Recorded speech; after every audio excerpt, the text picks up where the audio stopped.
Hello, ladies and gentlemen. My name is Grant Henry. Now, some of you may know me back from my talk radio days with Real News. Others may know me from being the grassroots guy with Americans for Prosperity for the last couple of years. Some may know me from doing talk radio here in town. Others still, maybe the president of Biblically Conservative. Now, however, in my normal day job, I'm the legislative director for a new group in town called Free Tennessee. And I'm a full-time lobbyist up there with a team of people underneath me. We're just fighting for good liberty principles, right? Good freedom-loving bills, trying to bring a sense of federalism back to the state legislature, trying to bring a sense of liberty and freedom, and trying to, maybe weed out some of the moderates. Can I say that? So that's where we're at. So I'm hoping this program, watching on my new social medias that you've connected on, or maybe any myriad of other things that we're touching with this stuff right now, I'm hoping this program could become the first episode in many episodes that will bring y'all up to speed on some of the bills that we're working on, maybe some of the bills that we're not working on, a lot of national issues as well. But I really want to try and focus what's happening in the state of Tennessee. We have an election year coming up. We just had redistricting. There's a multitude of things happening all around the state. And man, I'm telling you, it's going to, some stuff's going to shake for sure. So let me start with my favorite bill this year, one that I think you all need to know about, the 10th Amendment bill, federal nullification. Before I jump into that, by the way, one thing I forgot. Everybody, if you've watched this stuff for a while, you all know that I love to throw the Evernote link into the description of wherever you're watching YouTube, Facebook, Twitch, it doesn't matter. And if you click on this link, you'll see this here. It's a full rundown of all the notes that we're using in the show. I mean, they're interactable hyperlinks here, take you to the bills themselves. It will take you to wherever we're pulling any of this information from, YouTube links, all that stuff. Here's some good reports on the 10th Amendment Center. We'll get to all that stuff here in a second. But if you want to follow along, if you want to do a deep dive for yourself, by all means, please do so. And let me take you to the first bill here, federal nullification. If you click on this bill right here, it will take you here. House Bill 2574, Senate Bill 2471. Can y'all see that? Let me make it one. Yep, there you go. Now, Representative, or rather Chairman Doggett is carrying this in the House, and Senator Bowling over on the Senate side here. And before I lose too many of you, I want to I'll let you know what the bill does, and then I'm going to do an entire 10-minute deep dive into why I think it's necessary and the greater implications at play here with a bill like this. So, without hiding the ball, here is what the bill does. It's the basic proposal of the bill. And keep in mind, the guys from the 10th Amendment Center, if you know anything about the 10th Amendment Center, they're sort of like the preeminent place in the entire nation for this particular issue. Federal nullification, 10th Amendment stuff, right? The folks at the 10th Amendment Center, they're the ones that help write the language for this bill. So it's a quality, good, substantive bill. And the basic proposal is this. If the Biden administration or Congress or any federal agency, any one of the alphabet agencies, if they pass something that the Tennessee General Assembly decides violates our Constitution, we just refuse to enforce it in Tennessee. I'll let that sink in. Marinate on that for a while. If any federal action passes that the Tennessee General Assembly decides violates our Constitution, we just don't use any state resources to enforce that bill. It's decided to be null and void in Tennessee. The concept is something called federal nullification. And I know the federal court system is not exactly kind or favorable to this concept in the past, but I think it's worth bringing up, if for nothing else, to start the narrative behind it. So, let me tell you here, the bill creates a committee on federalism. And here's just some of the language that we'll go through here in a second. It says that the committee shall review federal actions that may exceed the enumerated powers of the United States Constitution or that violate the sovereignty of the state. Here, we'll read along. Or that violate the sovereignty of the state or the people with the purpose of determining if the federal action is unconstitutional. This right here. The committee shall review federal actions that may exceed the enumerated powers, and the purpose of them getting together is basically to say, hey, they just passed something in the Biden administration. You can fill the blanks as to what that may or may not be. The purpose of us getting together is to determine whether or not that thing is unconstitutional. If the committee actually determines that a federal action is unconstitutional, the committee shall, very important word here, I'm pulling this language directly from the bill, by the way. The committee shall, and one more thing here, if you want to find the bill language for yourself, go back to the Tennessee General Assembly page, click on the bill number, you'll get the language pulled up right here for you. So you can read along. Again, 10th Amendment guys, 10th Amendment Center guys, they helped write this bill. It's good language. Back to it. If the committee determines that a federal action is unconstitutional, the committee shall, meaning they have to, there's a legal obligation to do so, report the determination to the Tennessee Senate and the House of Representatives. Now, here's one of the important parts actually rolls out. Each house meaning each chamber, meaning the House and the Senate, each house of the legislature shall vote on whether the federal action is unconstitutional. So you have a committee that makes sort of recommendations or reports, and based upon their report, they send that to each chamber of Congress, as it's called, or either the House and the Senate, and both chambers actually vote on whether they agree with that recommendation. The determination shall be made into the form of a bill, which shall require an affirmative vote of a majority of all members of elected houses elected to each house. That is super important. So you have a recommendation. The recommendation goes.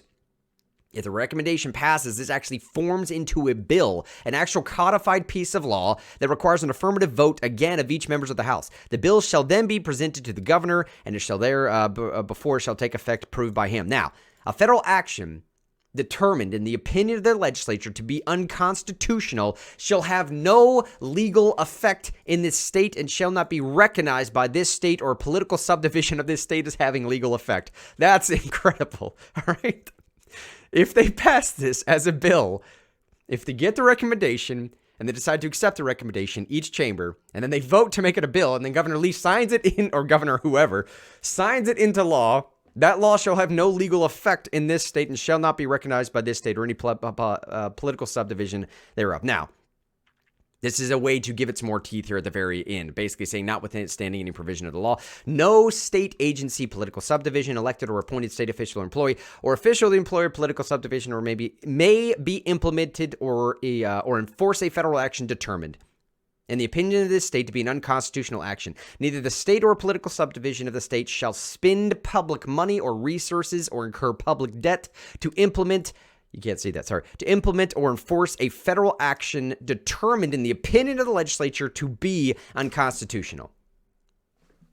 So there you have it. If this committee of 10 people, the quorum is 6, decides that something is unconstitutional, they kick it to both chambers to vote on whether they accept that recommendation. That recommendation is then turned into a legitimate bill that is voted on like any other codified piece of legislation. That bill is then signed into law by Governor Lee. And then from that point going forward, it's basically a proclamation to the federal government writ large that says, hey, this law has no more effect. And not just a proclamation. That final, where the highlighting was, basically says, we're not just proclaiming that it has no effect in our state. You cannot use state resources or state agencies to enforce this law. Now, we've been going for a few minutes here, but let me tell you why I think this is so important.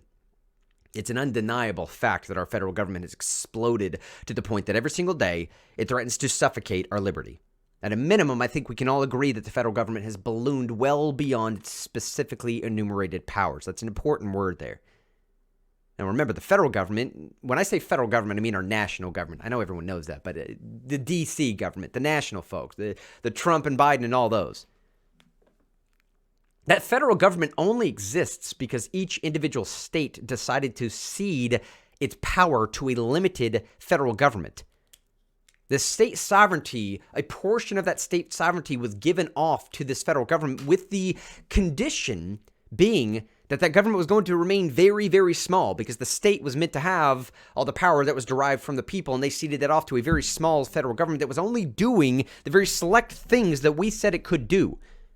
Now, again, I know this is broken record. Everybody knows this, especially if you're watching our stuff. I know you know this.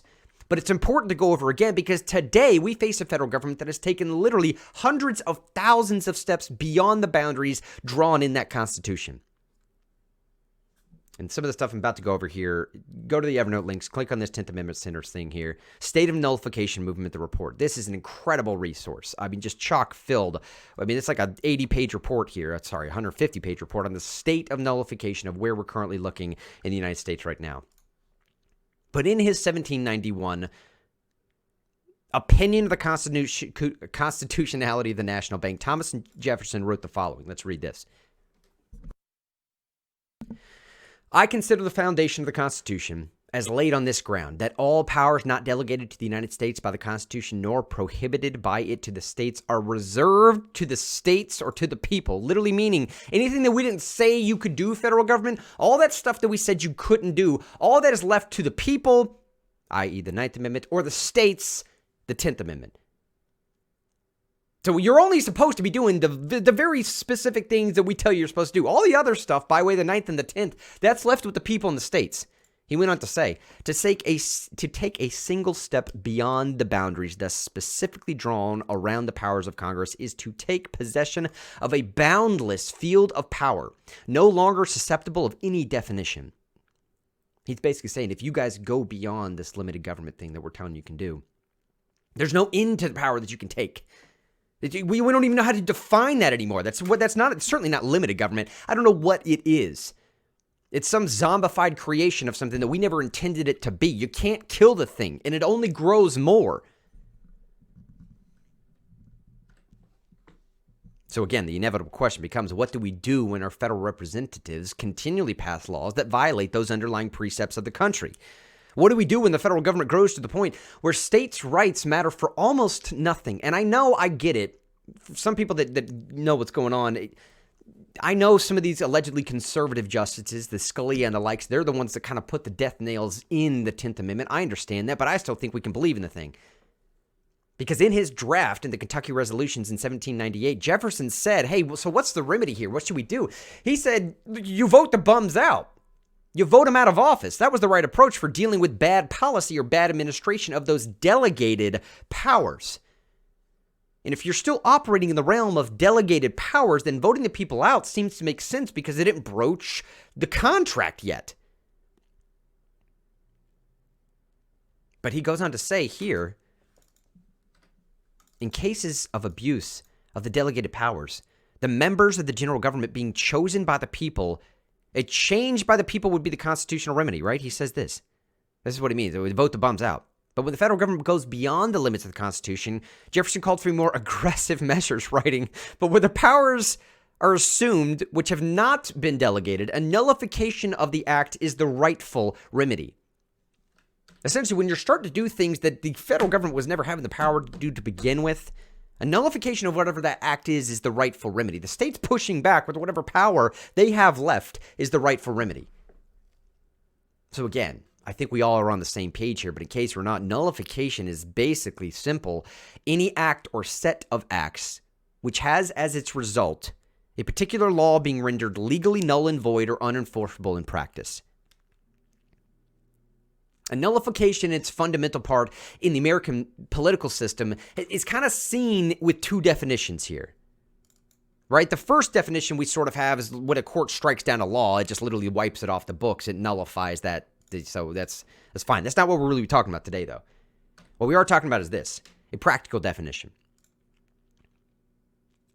To make something of no value or consequence. Consequence is a big word here for what we're talking about. So when we talk about nullification, or when the 10th Amendment Center talks about nullification today, what we generally mean is in the practical sense, to end the practical effect of a federal act. To end the practical effect of a federal act. And as you see here, the federal government involves itself in almost every aspect of our lives, but depends upon the state's assistance to do almost everything. Let me explain what that means here a little bit, okay? So let's use an example of, I don't know, let's take sanctuary cities is a pretty good example. So it is technically illegal to be an undocumented immigrant at the federal level. The national government, the federal government has made these laws that basically says, hey, for one reason or another, if you are an undocumented immigrant, if you came across illegally or you overstayed your visa, I don't know, it doesn't matter. But if you're an undocumented immigrant, it is illegal to be in the United States. However, it is not illegal to be in San Francisco. Now, how do you pair the two together? How does that work? It's illegal at the federal level, but it is legal in California, or at least in San Francisco. And the federal courts, Supreme Court in particular, has typically said that the policing power remains with the states. So what you can do here is, look, federal government, if you want to send in your ICE agents, by all means, go send in your ICE agents to San Francisco if you want to and just start rounding them up. But you can't force local law enforcement to enforce your law on your behalf. I'll say it again. Federal government, send in your ICE agents if you want to, but you cannot force local law enforcement to enforce your federal law. That policing power has to remain with the states. Let's use another example, okay? Let's take marijuana. At the federal level, again, it is still technically illegal to possess marijuana, to smoke marijuana, whatever you want to claim. But in several states, let's use Colorado as an example, it is totally legal to do so, even recreationally. So what are you going to do? You're going to send in the DEA to shut down a bunch of marijuana what are they called? Clinics or distilleries? I don't know what they're, I don't know what they're called. The marijuana places. I should cut that out. The marijuana places. Anyways, but the answer is yes. For the Obama administration, that's exactly what they did. They did send in DEA agents during the first couple of years when Colorado made it legal and tried to shut down as many as possible until eventually they realized this is a tremendous waste of time, manpower, and money. What are we doing? So they just stopped enforcing it. So you can send in the DEA if you wanted to, but you can't force Colorado law enforcement to do it for you. In Tennessee, if you did something with the Second Amendment, you could send in the ATF, but you can't force local sheriffs or law enforcement to do it for you. So, back to this. If states refuse to help, it becomes nearly impossible for the feds to enforce their laws or implement their programs. We can use this strategy to undermine and nullify all kinds of federal acts and practices. So this is what the 10th Amendment Center and hopefully Tennessee as well means when they're talking about federal nullification. In a practical sense, hoping to nullify or at least make it extremely cumbersome for the federal government to utilize Tennessee resources to do their bidding. Now, one final thing that I want to bring everyone up to speed here on in about the 15, 20 minutes we have of just a single bill that we're still going over here. I think this is one of the most important bills that we can cover this year because it sets the stage and the foundation for so many other bills and so many other movements that you're about to see, especially in this election season. This election season coming up is going to be a dynamic one, to say the absolute minimum. And not least of which because we have a redistricting going on and they drew several areas together. So you have several legislators, state legislators that are now having to run for the same seat when they both had individual seats previously. But you also have this sort of resurgence of libertyism, not libertarianism. You have a resurgence of grassroots individuals that are paying attention. It feels almost Tea Party-esque around the state, but especially Middle Tennessee, I've noticed it. And a lot of these folks are going to try and, let's say, influence elections coming up. So I'm hoping, fingers crossed, you're going to see a similar push back towards liberty, constitutional principles, in the same way that we maybe saw going through 2008, 2009, on to 10, 11, and 12. And I think this 10th Amendment bill can be a good bill to set the foundation of how these people feel about federalism, how they feel about what role their state is supposed to play. What they think about the federal government, how it's supposed to implement, it's supposed to have an effect on your life. What they really think their role as a statesman is. You know what I'm saying? Right? So I think it's a good one to pay attention to. Let me show you one final thing here before we get out of this video. Just a way to navigate the Tennessee state website. And hopefully to give you an impression as to, I think we got a pretty good chance of passing this bill, actually. So this is the Tennessee General Assembly website. If you haven't messed around with it, it's actually legitimately a pretty good website as far as other state-run websites are concerned. But any bill that you see around here, this is the bill we've been talking about. If you click on the bill number, like I said before, you can actually bring up the bill language again. Folks from the 10th Amendment Center, big shout out to y'all helping write this language. But if you click on the individual's name, you can actually go here. And I called him Chairman Doggett before because he's the chairman of the Criminal Justice Subcommittee, as you can see there. And if you click this little tab over here to the right called Bills, you can pull up the number of the actual bills that they're running that year. Here's a really nice, handy-dandy date over here telling you the effective date that it was actually filed. Now, this bill that I'm looking at here, sorry, there, now you can see it. House Bill 693. This actual bill was carried, so 693 was the precursor for this bill here, 2574. House Bill 693 ran last year. It did a very similar thing, it just didn't have the same kind of teeth that this bill does. And let me give you just a quick, fun little lesson on how to read some of these websites and what you're actually looking at, and hopefully give you an indication as to why I feel so positively about this federal nullification bill this year, because it kind of sailed through the House last year. So when you're looking at these state-run websites, again, here's a little synopsis of what the bill is supposed to do. And here's everything that happened in the House last year. I'll explain this in a second. So obviously it was filed for introduction, started off in Public Service Subcommittee, placed there on March 31st, and then it actually passed out of there. Placed on State Government Committee on April 6th, and then it passed. It went on through there, recommended for passage, went on to Finance, Ways, and Means, and that's eventually where it got stuck. It was taken off notice in Finance, Ways, and Means. Now, if you're reading through that, you just basically read the progression of what happened in the House subcommittees and the House full committees, or maybe we didn't get to full committees, but you see what I'm saying. Well, yeah, it went to State Gov Committee. Anyways, But it went through the subcommittee process and went through the committee process. The point being is that on the House side last year, it sailed through. It had no problem getting through. I don't know if there was even any no votes. There probably were, but it did not have a difficult time. He got up to Finance, Ways and Means, which is what happens to a lot of bills, and got stuck there. And the only fiscal note you really saw in this thing was the per diem that was needed to bring people into bring people into Nashville. The per diem, the daily, hey, here's your room and board type cost to bring these legislators in for the committee that would have to meet if they weren't in session already. So you're asking, all right, so what happened last year, Grant? Why are we still sitting here talking about it? Because of the Senate side. This is the interesting thing that I still haven't quite figured out, which we're going to need to pay attention to. But I have very strong hopes in the House side. But the Senate side here, you see that it failed in Senate, State, and Local Government Committee. It failed for something called, it didn't get a second. It failed for lack of second. Now, what that means is when you come up there and you present your bill, typically someone has to say, hey, I want to introduce this bill. I'll vote to consider this bill. And somebody has to second that motion. They say, I second, right? I don't really know. I think it's somewhat rare. I think if you get a bill to get all the way through the House like this to fail for a lack of second, meaning nobody seconded, nobody wanted to hear this in the Senate side, I haven't figured out that why question yet. So the strategy going forward is going to meet with this committee right here and figure out what happened on that Senate side. But I am very, very confident if I can figure out the answer to that question, if we could have a similar approach in the House side again as we did last year, that we will have a pretty darn good bill that passes that sets the stage for a lot of other bills and actually gives us a pretty good little quill in our hat, if you will, to do some stuff to stamp down the sort of federal overreach. Now, again, I get it. We are so far past. This train has left that station. It seems like there's nothing we can do. But again, I'm a constitutional incrementalist here. I think as much as you can, in incremental ways, claw back some of that constitutional power, that's the game that we're stuck in right now. So I'll sign off this video for currently. That's just one of the bills. I got several other videos coming up here. We're going to update you guys all along the way. If you have any bills you'd like us to touch on, if you have any bills you'd like to have a discussion on, shoot them my way. Send me a message. If you have any national stories you'd like to go over as well, too, we're going to try and build this entire community out, build these new channels. As I always say, I love each and every one of y'all. Thank you so much. I'll see you here very soon for another bill.